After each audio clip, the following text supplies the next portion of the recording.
হাসপাতালখানাকে পরিচালনা করার তুমি তৌফিক দান করে দিও। এই হাসপাতালে যত সদস্য রয়েছে, সভাপতি, সেক্রেটারি, সদস্যরা রয়েছে, আল্লাহ সবাইকে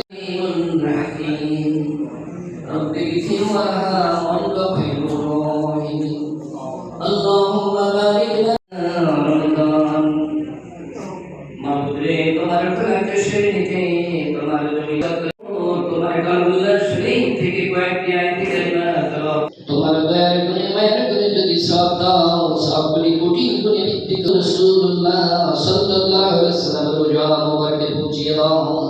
আজ পর্যন্ত যত মুসলমান নরনারী, মুমিন মুমিনাত মাশরিক হতে মাগরিব পর্যন্ত, শিমাল হতে জনুব পর্যন্ত চলে গেছে, সকলের কবরে সবগুলো পৌঁছিয়ে দাও। এখানে এই মজলিসে আমরা যতগুলি মানুষ, সকলকে ক্ষমা করে দিও আল্লাহ।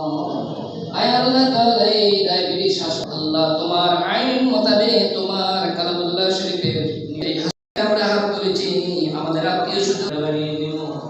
আয় আল্লাহ তাআলা, খাস করে তোমার গোলাম আর জিন্দেগির গুনাহ ক্ষমা করে দিও আল্লাহ।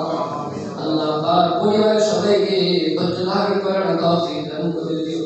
তার কবরটাকে আল্লাহ জান্নাতুল ফিরদাউসের সাথে সংযোগ করে দিও।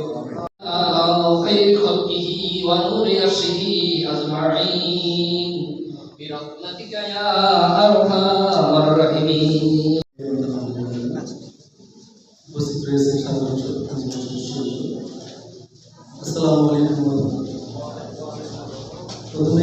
বিভিন্ন বিষয়গুলো নিয়ে আমরা আলোচনা করার চেষ্টা করেছি।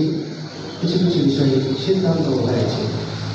সেই সিদ্ধান্তগুলো কার্যনির্বাহী পরিষদের 9 জন সদস্য, আমরা 9 জন সদস্যের সিদ্ধান্তেই চূড়ান্ত সিদ্ধান্ত মনে করিনি।